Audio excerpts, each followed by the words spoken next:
saw what we believe to be Miller's body being transported into a coroner's van. Fans and neighbors leaving flowers, candles, notes on rapper Mac Miller's doorstep. Neighbors around here are simply in disbelief. He was always genuine, humble, stayed down to earth. I wish we could have helped him cope with that a little bit more. The lesson has to be like him not being here no more, because I never wanted that. Nobody ever wants that. I loved him and I still love him. What you miss most about Mac? Just him.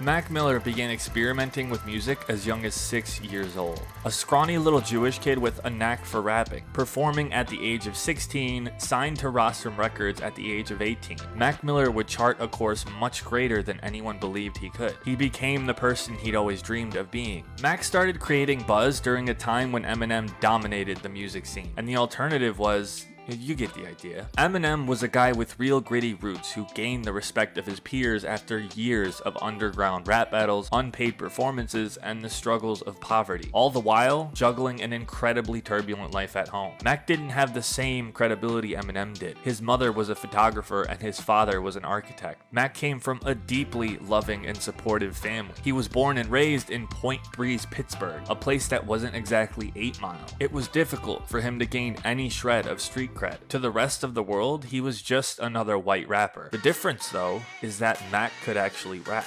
On the bus sitting here in a toga.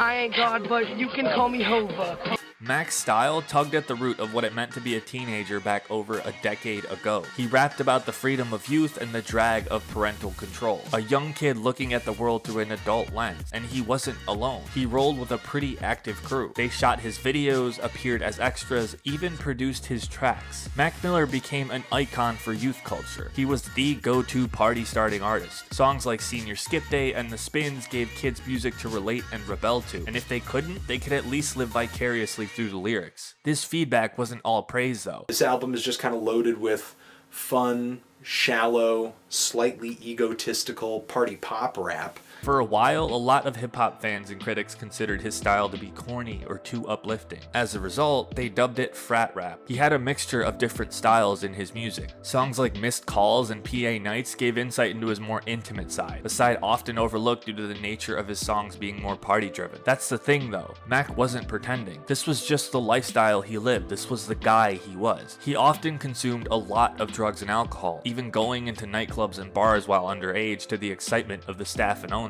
A VIP section with bottles all before he was old enough to drink. As Mac's fame and wealth grew, so did his budget for production. He was able to more effectively flesh out his sounds and even experiment into different genres, creating music under pseudonyms like Larry Fisherman. As Mac's fortune grew, unfortunately so did his problems with substance abuse. This fame had a tremendous effect on Mac's mental health. I was just pretty depressed, as everyone. Even while successful? Yeah, I think it started. With success? Yeah. He felt shackled by the notoriety. He became a recluse, often staying inside for days on end and using drugs as a coping mechanism. The other few white rappers in the industry had nearly fallen off of the map. Action Bronson turned to food vlogs, Eminem would record once every few years, and the genre became dominated by pop rap icons like Macklemore and G-Eazy. Who's to say he wasn't next? That he wouldn't have to sell out in order to stay relevant? That he wouldn't slowly fade into obscurity? Am I only here because I'm white? Is that the only reason? So yeah, I think I had to prove to myself that I was more than just a white guy that is lucky because he's white.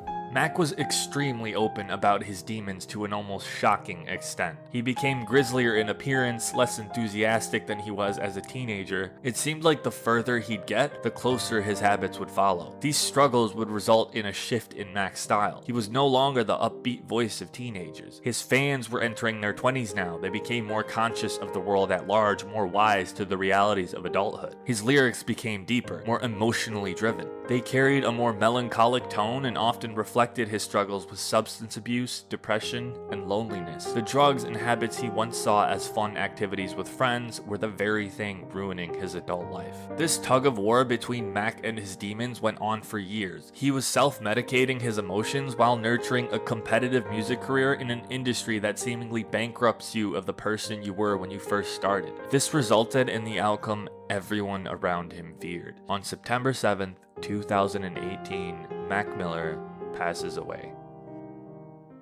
There is some closure to this story. Mac Miller's dealer was sentenced to 17.5 years in prison. His parents and his brother would receive most of his assets in cash in his bank, but this isn't where the story ends. Mac Miller's death felt different. It wasn't your typical 1 week of sadness and you get back into the routine of things. Mac's music was deeply tied to who he was. He wasn't this cocky, arrogant rapper who you would dismiss as just another hip-hop grift, and he wasn't someone glamorizing the lifestyle in his later years. Mac Miller's more mature albums serve as a lesson and give insight into how strong of a grip fame and fortune can have. Lyrics such as "I'd put some money on forever, but I don't like to gamble on the weather," and "I cannot be changed, trust me, I've tried," from songs like Wings and Circles suggest he could almost sense his own impending doom. Mac had everything you wanted to root for in a human being. He was kind and generous towards his friends and family, he poured his heart out into his work, he kept an almost infectious positivity, he entered hip-hop as a respectful guest and achieved a status that most artists can only dream of. Mac is gone, yes, but he's far from forgotten. His mountains of adoring fans and cult-like status among the youth has cemented his legacy as an artist. There's an album for every age, a style for every emotion. There's still very active fan pages and regular trending reminders that show us his audience is still deeply involved in sharing who he was. There's even a playground in his hometown that's named after him,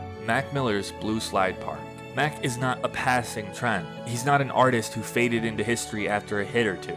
He was consistent. He made sure to experiment. He stayed true to the kind-natured kid he's always been. The industry and overindulgence may have caused an immense amount of stress, but he never projected that onto anyone, silently tolerating the crushing weight of fame. Mac became an icon of the hip-hop industry and a pioneer of youth culture all before the age of 26. My only regret is that we didn't get to see more of him.